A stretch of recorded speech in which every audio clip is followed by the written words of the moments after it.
राधे राधे। आशा करती हूँ कि आप सभी लोग खुश होंगे, स्वस्थ होंगे, मस्त होंगे। आज मैं आप लोगों को अब मैं कथा सुनाने जा रही हूँ। अपने हाथ में पुष्प और अक्षत अवश्य ले लें। एक समय एक व्यक्ति अपनी पत्नी को विदा कराने के लिए अपने ससुराल गया। वहां पर कुछ दिन रहने के बाद में उसने अपने सास ससुर से अपनी पत्नी को विदा करने के लिए कहा, किंतु सबने कहा कि आज बुधवार का दिन है, आज के दिन गमन नहीं करते हैं। वह व्यक्ति नहीं माना और हट कर बैठा कि बुधवार के ही दिन अपनी पत्नी को विदा करके मैं ले जाऊंगा। अंत में उसकी पत्नी की विदा कर दी गई और वह नगर को चल पड़ा। राह में उसकी पत्नी को प्यास लगी तो उसने अपने पति से कहा कि मुझे बहुत जोर से प्यास लगी है। तब वह व्यक्ति लोटा लेकर रथ से उतरकर जल लेने चला गया।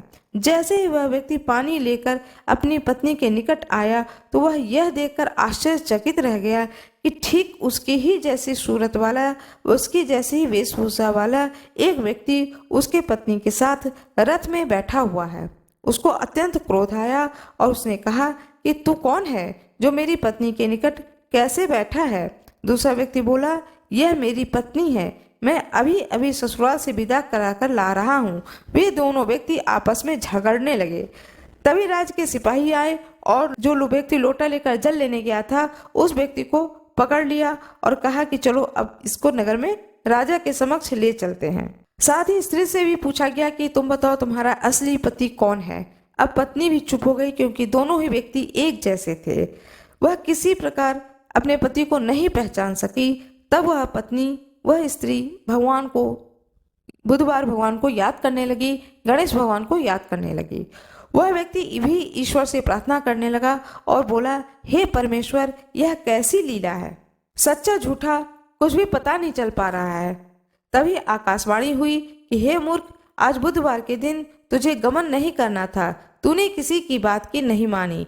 यह सब लीला बुद्ध देव भगवान की है। उस व्यक्ति ने बुद्ध देव से प्रार्थना करी और अपनी गलती के लिए क्षमा मांगी। तब बुद्ध देव जी अंतर्ध्यान हो गए और वह अपनी स्त्री को लेकर घर आया तथा बुधवार का व्रत वे दोनों पति पत्नी नियम पूर्वक करने लगे। जो व्यक्ति इस कथा को श्रवण करता तथा सुनता है उसको बुधवार के दिन यात्रा करने का कोई दोष नहीं लगता है। उसको सब प्रकार के सुखों की प्राप्ति होती है। भगवान बुद्ध की जय हो, भगवान गणेश की जय हो, भोले बाबा की जय हो।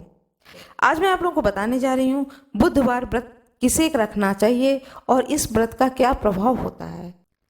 बुधवार का व्रत गृह शांति तथा सर्व सुखों की इच्छा रखने वालों को बुधवार का व्रत करना चाहिए। विशेष करके ग्रह की शांति के लिए यह व्रत किया जाता है। बुधवार का व्रत भगवान गणेश जी को समर्पित होता है। साथ में भगवान शंकर की भी पूजा की जाती है। इस दिन नवजात शिशु के हाथों से करवाए गए कृत्य से समस्त मनोकामनाएं फलवती होती हैं। पूजा का विधि विधान यह होता है कि इस व्रत में रात दिन में एक बार ही भोजन करना चाहिए। इस व्रत के समय हरी वस्तुओं का उपयोग करना श्रेष्ठ होता है। व्रत के अंत में शंकर जी की पूजा धूप, बेलपत्र आदि से करनी चाहिए। भगवान गणेश को दुर्वा चढ़ाना चाहिए और साथ ही बुधवार की कथा को सुनकर आरती के बाद प्रसाद देकर जाना चाहिए। बीच में ही नहीं चले जाना चाहिए। इस दिन उत्तर दिशा की यात्रा नहीं करनी चाहिए।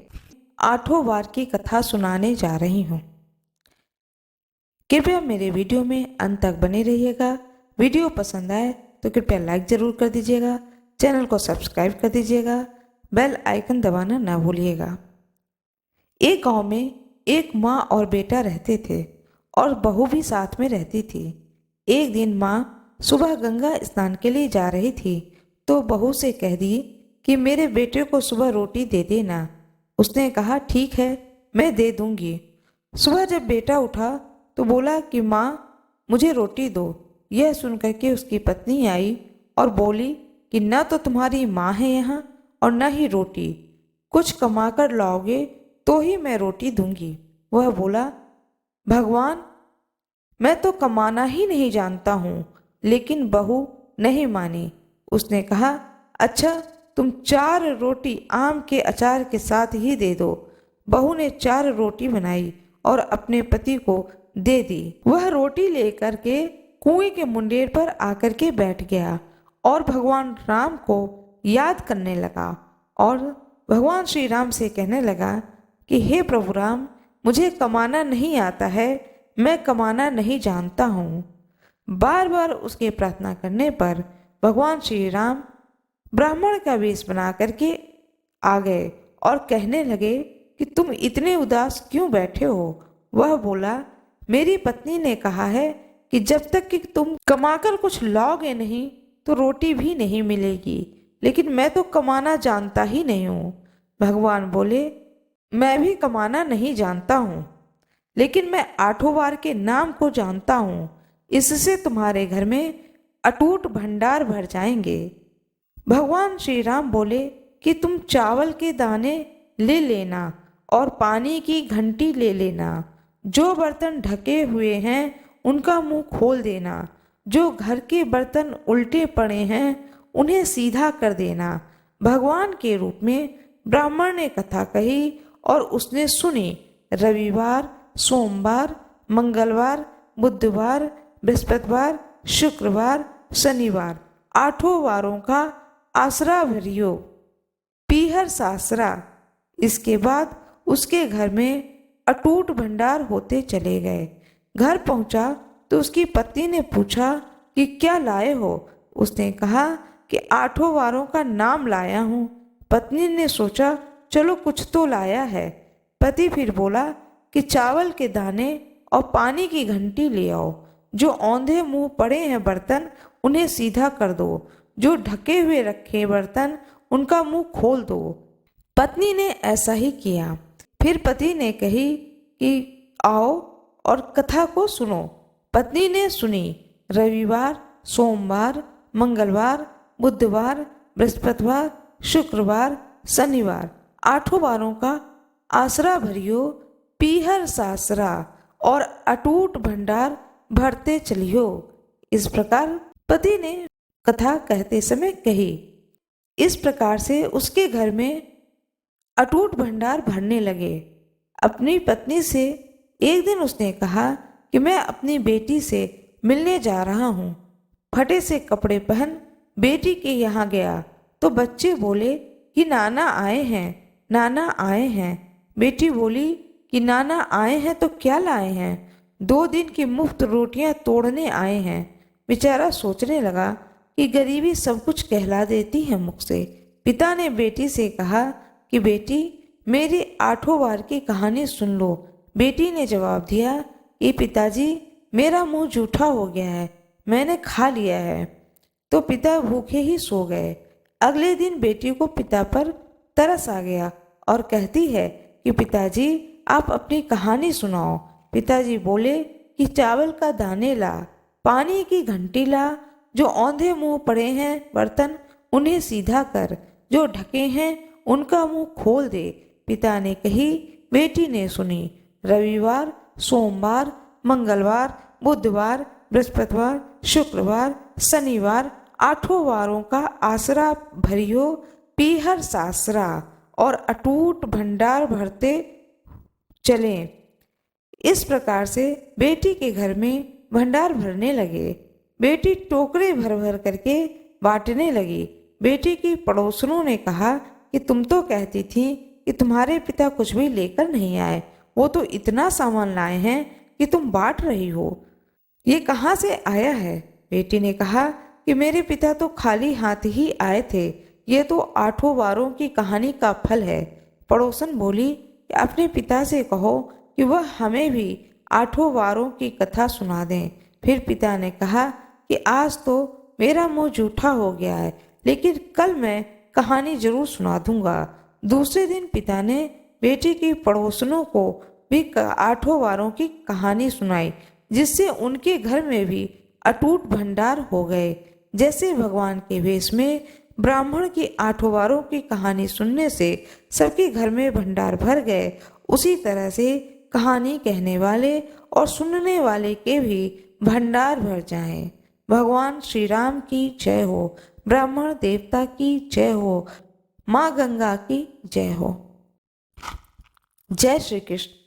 भगवान विष्णु और माता लक्ष्मी की कृपा आप पर और आपके पूरे परिवार पर सदा सर्वदा बनी रहे।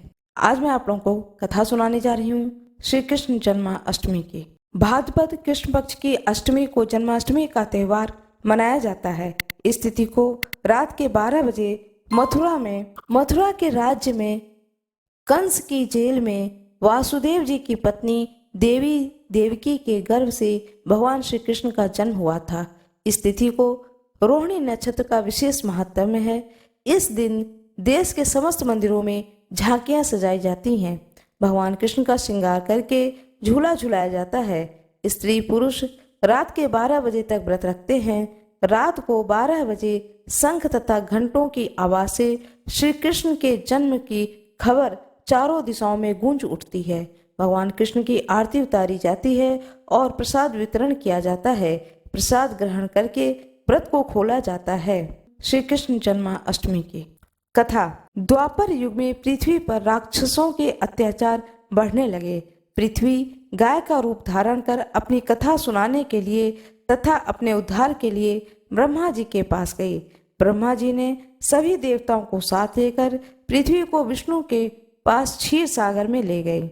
उस समय भगवान विष्णु अनंत शैया पर शयन कर रहे थे। स्तुति करने पर भगवान की निद्रा भंग हो गई।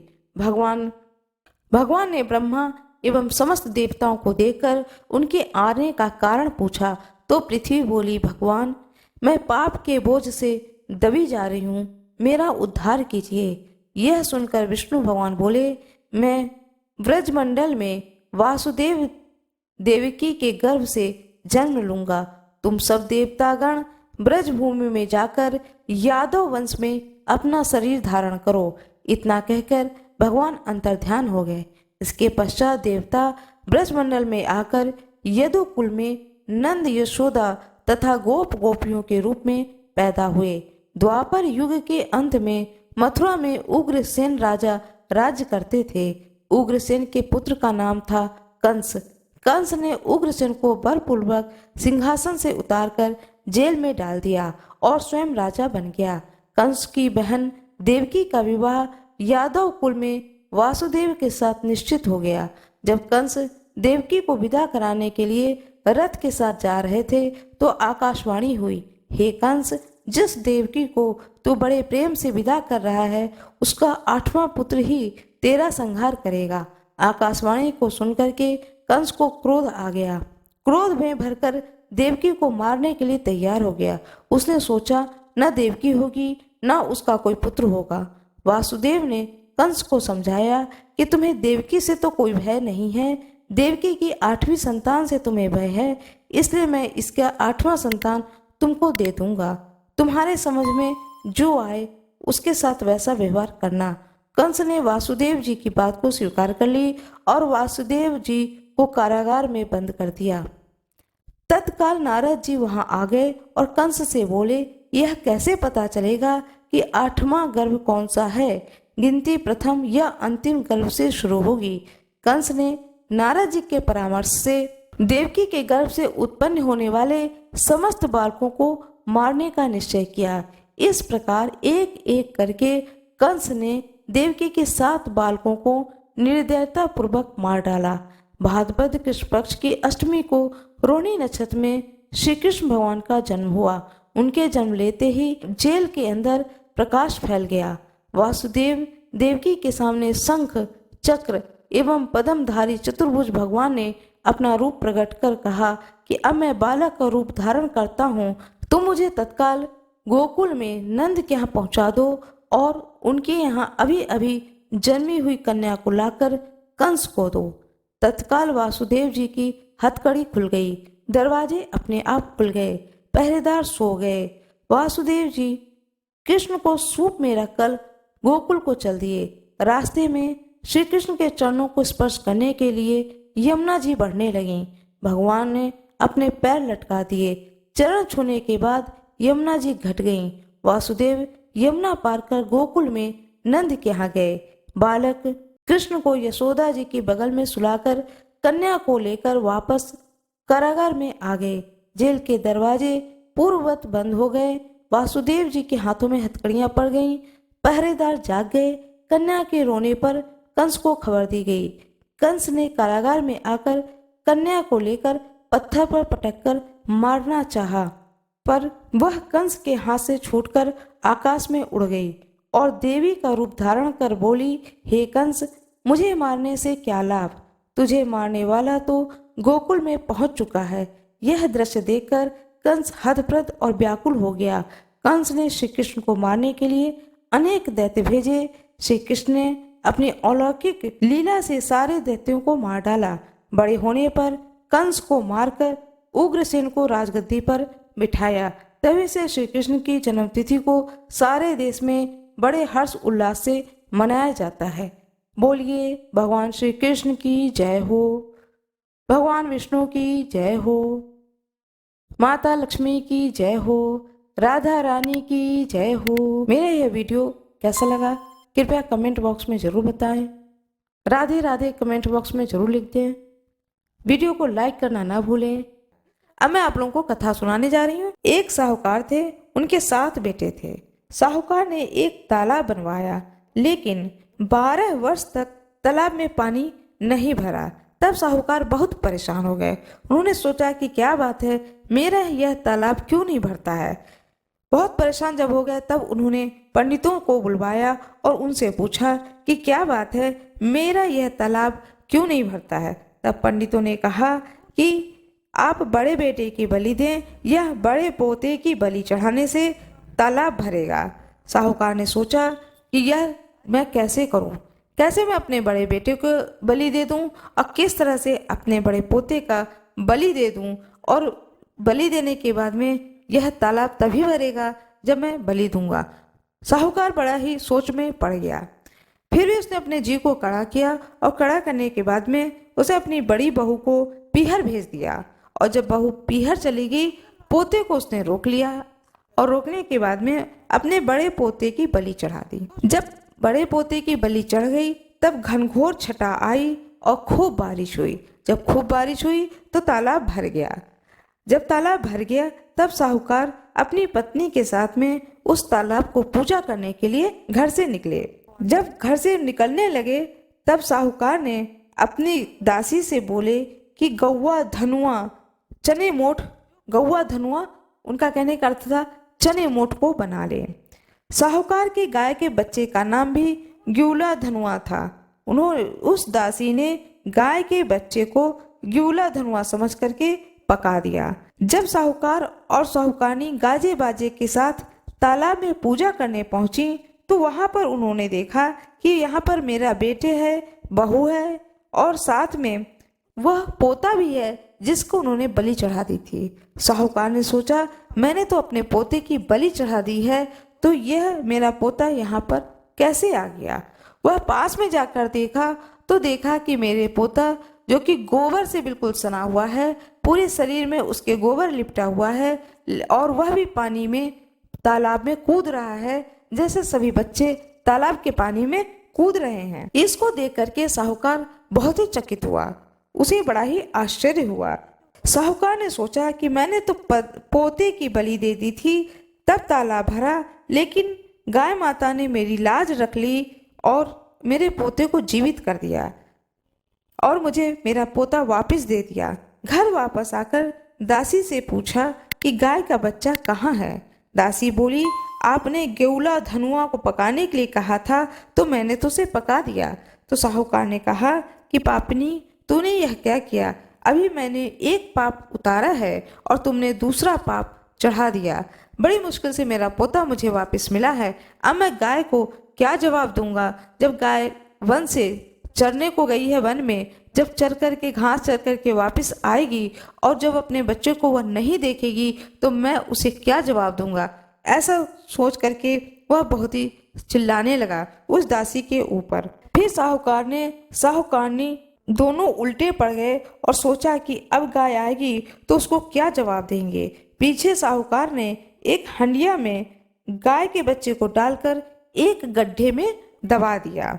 घर के पीछे ही उन्होंने गाय के बच्चे को दबा दिया। शाम को जंगल से जब गाय आई तो बच्चे को नहीं देख करके चिल्लाने लगी और हंडिया खोदने लगी। तब उसमें से उसका मिट्टी में लिपटा हुआ बच्चा निकला। तब किसी ने साहूकार से आकर कहा कि देखो, गाय का बच्चा जीवित है और वह अपने माँ के साथ में खड़ा है। साहूकार ने कहा, यह कैसे संभव है? गाय के बच्चा तो मर चुका था और उसे मैंने ही एक हांडी में करके घर के पीछे मिट्टी में दबा दिया है। तब उस व्यक्ति ने कहा, नहीं, तुम स्वयं उठो और चल करके देखो कि जो मैं बता रहा हूँ वह बात सत्य है या नहीं। साहूकार ने कहा कि ठीक है। फिर साहूकार उठा और वह घर के पीछे गया। वहां जाकर देखा गाय के बछड़ा गाय का दूध पी रहा है, और इस प्रकार से जब उसने अपनी आंखों से देखा साहूकार ने कि गाय का बच्चा जीवित है, और जीवित ही नहीं है, वह अपनी माँ के साथ खड़ा भी है, इस को देख करके साहूकार बहुत ही खुश हुआ, बहुत ही प्रफुल्लित हुआ, और उसने यही बात कही, जिस प्रकार से गाय माता ने मेरे घर के वंश की रक्षा की, मेरे पोते की रक्षा की, जिसका मैंने बलि चढ़ा दिया था उसे जीवित कर दिया, और उसके पुत्र भी जीवित हो गया, गाय का भी बछड़ा जीवित हो गया। इसी तरह से गाय माता हर उस पुत्र की रक्षा करे जिसकी माँ गाय की पूजा करती हैं, गाय की उपासना करती हैं। जिस तरह से मेरे घर में यह सुख के दिन लौटे, इसी प्रकार से सुख के दिन हर घर में लौटे। इस तरह से गाय बछारस की पूजा की जाती है, गाय बछारस की यह कथा सुनी जाती है, और कथा सुनने के बाद में भोजन ग्रहण किया जाता है। मेरा ये वीडियो कैसा लगा कृपया कमेंट बॉक्स में जरूर बताएं। वीडियो को लाइक करना ना भूलें, चैनल को सब्सक्राइब करें। कुमकुम चंदन लेपित लिंगम अष्टदरिद्र विनाशक लिंगम तत्प्रणमामि सदा शिवलिंगम तत्प्रणमामि सदा शिवलिंगम। श्री शिवाय नमस्तोभ्यम। एक नगर में एक ब्राह्मणी रहती थी। उसके पति का स्वर्गवास हो गया था। उसका अब कोई आश्रयदाता नहीं था, इसलिए प्रातः होते ही वह अपने पुत्र के साथ भीख मांगने निकल पड़ती थी। भिक्षाटन से वह स्वयं वह पुत्र का पेट पालती थी। एक दिन ब्राह्मणी घर लौट रही थी तो उसे एक लड़का घायल अवस्था में कराहता हुआ मिला। ब्राह्मणी दयावश उसे अपने घर ले आई। वह लड़का विदर्भ का राजकुमार था। शत्रु सैनिकों ने उसके राज्य पर आक्रमण करके उसके पिता को बंदी बना लिया था और राज्य पर नियंत्रण कर लिया था, इसलिए वह राजकुमार इधर उधर भटक रहा था। राजकुमार ब्राह्मण पुत्र के साथ ब्राह्मणी के घर में रहने लगा। तभी एक दिन अंशुमति नामक एक गंधर्व कन्या ने उस राजकुमार को देखा तो वह उस पर मोहित हो गई। अगले दिन अंशुमति अपने माता पिता को राजकुमार से मिलाने लाई। उन्हें भी राजकुमार पसंद आ गया। कुछ दिनों के बाद अंशुमति के माता पिता को शंकर भगवान ने स्वप्न में आदेश दिया कि राजकुमार और अंशुमति का विवाह करा दिया जाए। उन्होंने जैसा कहा वैसा ही अंशुमति के माता पिता ने किया। ब्राह्मणी प्रदोष व्रत करती थी। उस व्रत के प्रभाव से गंधर्व राज की सेना की सहायता से राजकुमार ने विदर्भ से शत्रुओं को खदेड़ दिया और पिता के राज्य को पुनः प्राप्त किया और आनंद पूर्वक रहने लगा। राजकुमार ने ब्राह्मण पुत्र को अपना प्रधानमंत्री बनाया। ब्राह्मणी के प्रदोष व्रत के महात्म्य से जैसे राजकुमार और ब्राह्मण पुत्र दोनों ही के दिन फिरे, वैसे ही भगवान शंकर अपने दूसरे भक्तों के दिन भी फेरते हैं। भोलेनाथ के अभिषेक, रुद्राभिषेक और श्रृंगार का विशेष महत्व है। इस दिन सच्चे मन से भोलेनाथ की पूजा करने से मनोवांछित फल की प्राप्ति होती है।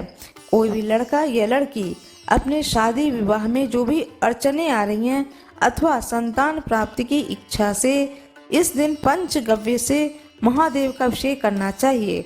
वहीं ऐसे जातक जिन्हें लक्ष्मी जी की प्राप्ति और कैरियर में सफलता की कामना हो, उन्हें दूध से अभिषेक करने के बाद शिव जी पर फूलों की माला अर्पित करनी चाहिए। मान्यता है कि ऐसा करने से भोलेनाथ अत्यंत प्रसन्न होते हैं और मनोकामना की पूर्ति करते हैं। हर हर महादेव। ओम नमः शिवाय।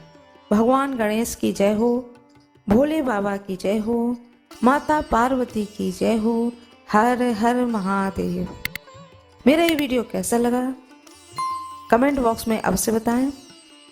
कमेंट बॉक्स में हर हर महादेव अवश्य लिख दें। अनंत चतुर्दशी की कथा सुनाने जा रही हूँ। हाथ में पुष्प और अक्षत ले लें। महाराज युधिष्ठिर ने जब राजसूय यज्ञ किया तब उस समय मंडप इतना मनोरम बनवाया कि जल स्थल की भिन्न प्रतीत ही नहीं होती थी।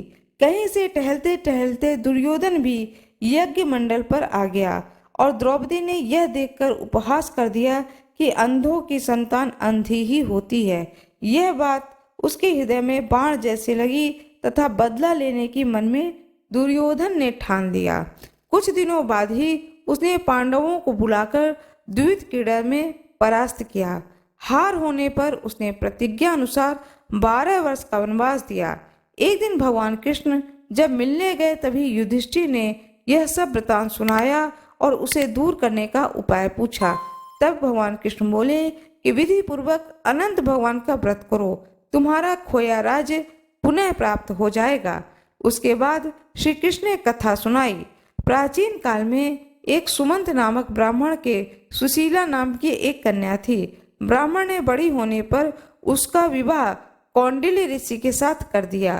कौंडिल्य ऋषि सुशीला को लेकर अपने आश्रम की ओर चले। रास्ते में ही संध्या हो गई। ऋषि नदी के किनारे संध्या करने लगे। सुशीला ने देखा कि वहीं पर बहुत सी स्त्रियां किसी देवता की पूजा कर रही हैं। तब उसने पास जाकर पूछा कि आप सब किसकी पूजा कर रही हैं। तभी सभी ने सुशीला को अनंत व्रत की महिमा बताई। सुशीला ने उसी व्रत का अनुष्ठान किया और 14 गांठे वाली डोरा हाथ में बांधकर ऋषि कौंडिल्य के पास आई। कौंडिल्य ने सुशीला के हाथ में बंधे डोरे का रहस्य पूछा। सुशीला ने जब हाल कह सुनाया, कौंडिल्य ऋषि ने डोरा तोड़कर अग्नि में डाल दिया। इससे भगवान अनंत का अत्यंत अपमान हुआ। परिणाम यह हुआ कि ऋषि सुखी न रह सके और उनकी धन दौलत समाप्त हो गई। तब उन्होंने सुशीला से इसका कारण पूछा तो सुशीला ने अनंत डोरे की याद दिलाई। कौंडिल्य ऋषि पश्चाताप करने लगे और पश्चाताप से उद्विग्न होकर डोरे के लिए वन को चले गए। वन में काफी दिनों तक घूमते घूमते वे एक दिन भूमि पर गिर पड़े। तब अनंत भगवान ने उन्हें दर्शन दिया और बोले कि हे कौंडिल्य, तुमने मेरा तिरस्कार किया था, तभी से तुम्हें इतना कष्ट भोगना पड़ा। ज्ञान हो गया हो तो अब घर जाकर अनंत का अनुष्ठान 14 वर्षों तक करो। इससे तुम्हारा दुख दारिद्र्य मिट जाएंगे तथा धन धान्य से संपन्न हो जाओगे। कौंडिल्य ने घर पर जाकर 14 वर्षों तक अनंत भगवान का व्रत एवं अनुष्ठान करा, जिससे कि वह सुखी व संपन्न हो गए। भगवान विष्णु की जय हो, माता लक्ष्मी की जय हो। एक बहुत ही रोचक कथा है रामायण में, जिससे पता चलता है कि भगवान विष्णु और भगवान शिव दोनों में कितना गहरा प्रेम संबंध है। भगवान विष्णु कितना आदर करते हैं, सम्मान करते हैं भगवान शंकर को, और जो कोई भी भगवान शंकर की पूजा करता है उससे भगवान विष्णु बहुत ही प्रसन्न होते हैं। जैसा कि आप सभी लोग जानते हैं, आपने भी सुना होगा कि नारद जी एक बार जाते हैं विष्णु लोक में और जाके भगवान विष्णु से कहते हैं कि हे नारायण, मैंने कामदेव को जीत लिया है। जब उनके इस शब्द को भगवान विष्णु सुनते हैं तो उन्हें लगता है कि मेरे भक्त को अभिमान हो गया है, और वह मन में सोचते हैं कि भक्त को अभिमान नहीं होना चाहिए, यह अच्छी बात नहीं है। ऐसा सोच करके वह नारद जी को कोई जवाब नहीं देते हैं। नारद जी बड़े खुशी भाव से विष्णु लोक से बाहर आ जाते हैं और मन में सोचते हैं कि देखो मैंने कामदेव को जीत लिया है। जैसे ही वह विष्णु लोक से बाहर आते हैं, देखते हैं बहुत ही सुंदर एक नगर है। वो मन में सोचते हैं मैंने इस नगर को तो पहले कभी नहीं देखा। देखते हैं बहुत ही सुंदर नगर है, राजा हैं, रानी हैं, राजकुमारी हैं, नगर के लोग हैं और वहां पर स्वयंवर की तैयारी हो रही है। फिर वो आते हैं लौट करके विष्णु भगवान के पास में और भगवान विष्णु से कहते हैं हे प्रभु, थोड़ी देर के लिए मुझे आप अपने चेहरा दे दो। भगवान विष्णु कहते हैं ठीक है, ले लो। अब जब भगवान विष्णु ने नारद जी को अपना चेहरा दिया तो नारद जी बहुत प्रसन्न होते हैं और भगवान विष्णु से कहते हैं जय विधि होय नाथ ही तुमोरा, करहु सुवेग दास मैं तोरा। भगवान विष्णु कहते हैं ठीक है, अब मैं तुम्हें आशीर्वाद देता हूँ, वचन देता हूँ, मेरा यह वचन मिथ्या नहीं जाएगा। भगवान विष्णु के इस आशीर्वाद को लेकर नारद जी चलते हैं वहां पर जहां पर कि स्वयंवर हो रहा होता है। वह इस चीज से बिल्कुल अनजान होते हैं कि मेरा चेहरा क्या हो गया है, और वो स्वयंवर वाले स्थान के पर पहुंचते हैं। जब वो पहुंचते हैं तो वहां पर दो द्वारपाल खड़े होते हैं। वो भगवान नारद भगवान का चेहरा देख करके बड़ी जोर से हंसते हैं, लेकिन नारद भगवान समझ नहीं पाते कि ये मुझे देख करके क्यों हंस रहे हैं। अब वहां पर पहुंचते हैं जहां पर दरबार लगी होती है। कन्या जो है वो स्वयंवर का वरमाला लेकर के वहां से निकल रही होती है। ये भी एक कुर्सी पर जाकर बैठ जाते हैं कि मैं इतना सुंदर दिख रहा हूँ तो ये तो मुझे वरमाला डालेगी ही, ऐसा विश्वास रख करके नारद जी वहां एक कुर्सी पे बैठे होते हैं। लेकिन ऐसा संजोग बनता है, वरमाला तो दूर की बात है, राजकुमारी उनकी ओर पलट के भी नहीं देखती हैं। और वो राजकुमारी ने एक राजकुमार के गले में वरमाला डाली और बहुत दुखी होकर के नारद जी वापस लौटते हैं। जब निकलने लगते हैं तो सोचते हैं कि मेरा चेहरा तो भगवान विष्णु जैसा चेहरा है, फिर ऐसा कैसे हो गया। तो पानी में अपना चेहरा देखते हैं तो देखते हैं अरे मेरा चेहरा तो बानर का चेहरा है। बस उनको तो बहुत ही क्रोध आ जाता है और वो भगवान विष्णु को देखते हैं कि भगवान विष्णु सामने से चले आ रहे हैं।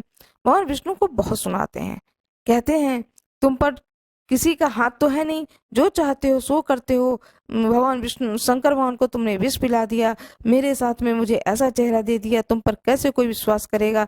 सदा तुम छल और कपट का व्यवहार करते हो। विष्णु भगवान ने माया लोक से जो माया रची थी वह पूरी माया ही खींच लेते हैं। तब नारद जी को आभास होता है कि तह नहीं रमा न राजकुमारी, वह न तो कोई रमा है न कोई राजकुमारी है। और जो राजकुमारी स्वयंवर में खड़ी थी वो भगवान विष्णु के साथ में खड़ी स्वयं माता लक्ष्मी है। जब नारद जी इस चीज को देखते हैं तब उन्हें आभास होता है कि मुझसे तो बहुत भारी गलती हो गई और वह बहुत पश्चाताप करते हैं। भगवान विष्णु से बहुत क्षमा मांगते हैं। विष्णु भगवान ने कहा यह जो कुछ भी घटना घटी है यह मेरी इच्छा से घटी है, इसमें तुम्हारा कोई दोष नहीं है। फिर भी तुमने जो मुझे अपशब्द बोला है इसके लिए तुम इस पाप से मुक्त हो सकते हो। शंकर भगवान का सत नाम जाकर पढ़ो, भगवान शंकर का 100 नाम जाकर पढ़ो, तुम्हें इस पाप से मुक्ति मिल जाएगी। सोचने की बात है कि जिस पाप से मुक्ति इंसान को शंकर भगवान के 100 नाम पढ़ने से हो सकता है, तो क्या इस संसार में कोई भी चीज की प्राप्ति शंकर भगवान के नाम लेने से नहीं हो सकती है। इसे तो स्वयं भगवान विष्णु ने कहा है और ये कथा तुलसीदास जी ने रामचरितमानस में कही है। गणेश कथा, अपने हाथ में अक्षत लें, पुष्प ले लें और कथा को बड़े ही भावपूर्वक सुने, कथा का रसपान करें। एक बार भगवान शिव तथा माता पार्वती नर्मदा नदी के किनारे बैठे थे। यहाँ माता पार्वती ने भगवान शिव से समय व्यतीत करने के लिए चौपड़ खेलने को कहा। शिव चौपड़ खेलने के लिए तैयार हो गए, परंतु इस खेल में हार जीत का फैसला कौन करेगा, यह प्रश्न उनके समक्ष उठा। तो भगवान शिव ने कुछ तिनके एकत्रित कर उसका एक पुतला बनाकर उसकी प्राण प्रतिष्ठा कर दी और पुतले से कहा, बेटा हम चौपड़ खेलना चाहते हैं, परंतु हमारी हार जीत का फैसला करने वाला कोई नहीं है, इसलिए तुम बताना कि हम दोनों में से कौन हारा और कौन जीता। उसके बाद भगवान शिव और माता पार्वती का चौपड़ खेल शुरू हो गया। यह खेल 3 बार खेला गया और संयोग से तीनों बार माता पार्वती ही जीत गईं। खेल समाप्त होने के बाद बालक से हार जीत का फैसला करने के लिए कहा गया तो उस बालक ने महादेव को विजयी बताया। यह सुनकर माता पार्वती क्रोधित हो गईं और क्रोध में उन्होंने बालक को लंगड़ा होने, कीचड़ में पड़े रहने का श्राप दे दिया। बालक ने माता पार्वती से माफी मांगी और कहा कि यह मुझसे अज्ञानतावश हुआ है, मैंने किसी द्वेष भाव में ऐसा नहीं किया है। बालक द्वारा क्षमा मांगने पर माता ने कहा, यहाँ गणेश पूजन के लिए नाग कन्याएं आएंगी, उनके कहे अनुसार तुम गणेश व्रत करो, ऐसा करने से तुम मुझे प्राप्त करोगे। यह कहकर माता पार्वती भगवान शिव के साथ कैलाश पर्वत पर चली गईं। 1 वर्ष के बाद उस स्थान पर नाग कन्याएं आईं। तब नाग कन्याओं से श्री गणेश के व्रत की विधि मालूम करने पर उस बालक ने 21 दिन लगातार गणेश जी का व्रत किया। उसकी श्रद्धा से गणेश जी प्रसन्न हुए। उन्होंने बालक को मनोवांछित फल मांगने के लिए कहा। उस पर उस बालक ने कहा, हे विनायक, मुझ में इतनी शक्ति दीजिए कि मैं अपने पैरों से चलकर अपने माता पिता के साथ कैलाश पर्वत पर पहुंच सकूं और वे हम मुझे देख करके प्रसन्न हों। तब बालक को वरदान देकर श्री गणेश अंतर्ध्यान हो गए। इसके बाद वह बालक कैलाश पर्वत पर पहुंचा और कैलाश पर्वत पर पहुंचने की अपनी कथा उसने भगवान शिव को सुनाई। चौपड़ वाले दिन से माता पार्वती शिव जी से विमुख हो गई थीं। अतः देवी के रुष्ट होने पर भगवान शिव ने भी बालक के बताए अनुसार 21 दिनों तक श्री गणेश का व्रत किया। इस व्रत के प्रभाव से माता पार्वती के मन से भगवान शिव के लिए जो नाराजगी थी वह समाप्त हो गई। यह व्रत विधि भगवान शंकर ने माता पार्वती को बताई। यह सुनकर माता पार्वती के मन में भी अपने पुत्र कार्तिकेय से मिलने की इच्छा जागृत हुई। तब माता पार्वती ने भी 21 दिनों तक श्री गणेश का व्रत किया तथा दूर्वा फूल और लड्डुओं से गणेश जी की पूजा और अर्चना की। व्रत के 21वें दिन कार्तिकेय जी स्वयं माता पार्वती जी से मिलने आ गए। उस दिन से श्री गणेश चतुर्थी का यह व्रत समस्त मनोकामनाओं की पूर्ति करने वाला व्रत माना जाता है। इस व्रत को करने से मनुष्य के सारे कष्ट दूर होकर मनुष्य को समस्त सुख सुविधाएं प्राप्त होती हैं। भगवान गणेश की जय, भोलेनाथ की जय, पार्वती माता की जय, भगवान विष्णु की जय हो, माता लक्ष्मी की जय हो। बृहस्पतिवार की कथा मैं सुनाने जा रही हूँ। इस दिन बृहस्पतिवार को भगवान विष्णु जी की पूजा होती है और यह व्रत सुख और वैभव के लिए किया जाता है। पूजन का विधान इस प्रकार है। बृहस्पतिवार के दिन जो कोई भी व्रत करते हैं वह एक समय ही भोजन करते हैं। पीले वस्त्र को धारण करना चाहिए, पीले पुष्प को भगवान को चढ़ाना चाहिए, भोजन में चने की दाल होना चाहिए, नमक नहीं खाना है। इस दिन पुरुषों को बाल या दाढ़ी नहीं बनवानी चाहिए, स्त्रियों को बाल नहीं धोने चाहिए। पीले रंग के फूल का माला भगवान विष्णु को चढ़ाना चाहिए, पीले कपड़े भगवान विष्णु को चढ़ाना चाहिए, पीले चंदन से भगवान को तिलक करना चाहिए। पूजन के पश्चात कथा सुननी चाहिए। जो भी भोग लगाए उसमें चने की दाल हो, मुनक्का हो, गुड़ हो, यह भोग लगाया जाता है। इस व्रत के करने से बृहस्पति भगवान अति प्रसन्न होते हैं। धन तथा अन्न और विद्या व रूपवान पत्नी का लाभ होता है। स्त्रियों के लिए व्रत अति आवश्यक है। इस व्रत में केले का पूजन किया जाता है। कथा सुनाने जा रही हूँ। अपने हाथ में पुष्प और अक्षत ले लें। किसी गांव में एक साहूकार रहता था जिसके घर में अन्न, वस्त्र और धन किसी चीज की कोई कमी नहीं थी, परंतु उसकी स्त्री बहुत ही कृपण थी। किसी भिक्षार्थी को कुछ नहीं देती थी, सारे दिन घर के कामकाज में लगी रहती थी। एक समय एक साधु महात्मा बृहस्पतिवार के दिन उसके द्वार पर आए और भिक्षा की याचना की। स्त्री उस समय घर के आंगन को लीप रही थी। इस कारण साधु महाराज से कहने लगी, हे महाराज, इस समय तो मैं घर लीप रही हूँ, आपको कुछ नहीं दे सकती, फिर किसी अवकाश के समय आना। साधु महात्मा खाली हाथ चले गए। कुछ दिन के पश्चात वही साधु महाराज आए, उसी तरह भिक्षा मांगी। साहूकारनी उस समय लड़के को खिला रही थी। कहने लगी, हे महाराज, मैं क्या करूं, अवकाश नहीं है, इसलिए आपको भिक्षा नहीं दे सकती। तीसरी बार महात्मा आए तो उसने उन्हें उसी तरह से टालना चाहा, परंतु महात्मा जी कहने लगे कि यदि तुमको बिल्कुल ही अवकाश हो जाए तो मुझको भिक्षा दोगी। साहूकार की पत्नी कहने लगी, हाँ महाराज, यदि ऐसा हो जाए तो आपकी बड़ी कृपा होगी। साधु महात्मा जी कहने लगे कि अच्छा, मैं एक उपाय बताता हूँ। तुम बृहस्पतिवार के दिन चढ़ने पर उठो, सारे घर में झाड़ू लगाकर कूड़े को एक कोने में जमा करो, घर में चौका इत्यादि मत लगाओ। फिर स्नान आदि करके घर वालों से कह दो कि उस दिन सब हजामत अवश्य बनवाएं। रसोई बनाकर चूल्हे के पीछे रखा करो।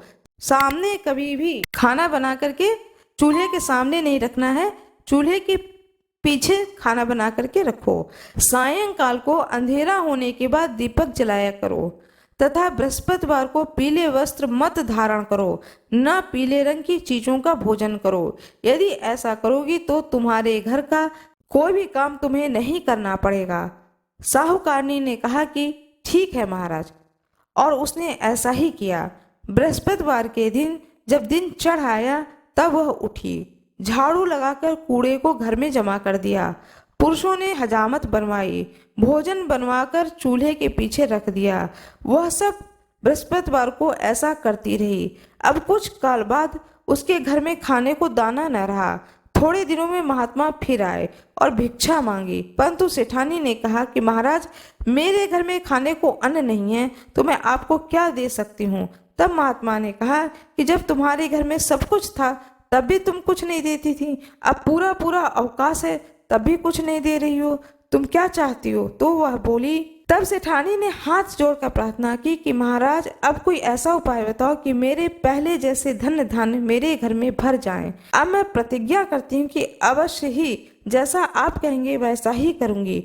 तब महात्मा जी ने कहा कि बृहस्पतिवार को प्रातः काल उठकर स्नान आदि से निवृत्त होकर घर को गौ के गोबर से लीपो तथा घर के पुरुष हजामत ना बनवाएं, भूखों को अन्न जल देती रहना, ठीक सायंकाल दीपक जलाओ। यदि ऐसा करोगी तो तुम्हारी सब मनोकामनाएं भगवान बृहस्पति जी की कृपा से पूर्ण होंगी। सेठानी ने ऐसा ही किया और उसके घर में धन धन वैसा ही भर गया जैसे पहले था। इस प्रकार बृहस्पति भगवान की कथा से अनेक प्रकार के सुख भोगकर दीर्घ काल तक जीवित रही।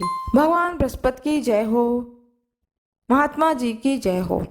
अब मैं दूसरी कथा सुनाने जा रही हूँ। जो आपके हाथ में पुष्प है, चावल है, उसे भगवान बृहस्पति भगवान के सामने, प्रतिमा के सामने अर्पित कर दें। लक्ष्मी माता की जय हो, भगवान विष्णु की जय हो। मेरा यह वीडियो कैसा लगा कृपया कमेंट बॉक्स में जरूर बताएं। वीडियो को लाइक जरूर कर दें। कृपया वीडियो को सब्सक्राइब जरूर कर दें। बेल आइकन दबाना न भूलें। जो कोई भी इस वीडियो पर नए हों वीडियो को लाइक जरूर करें। धन्यवाद।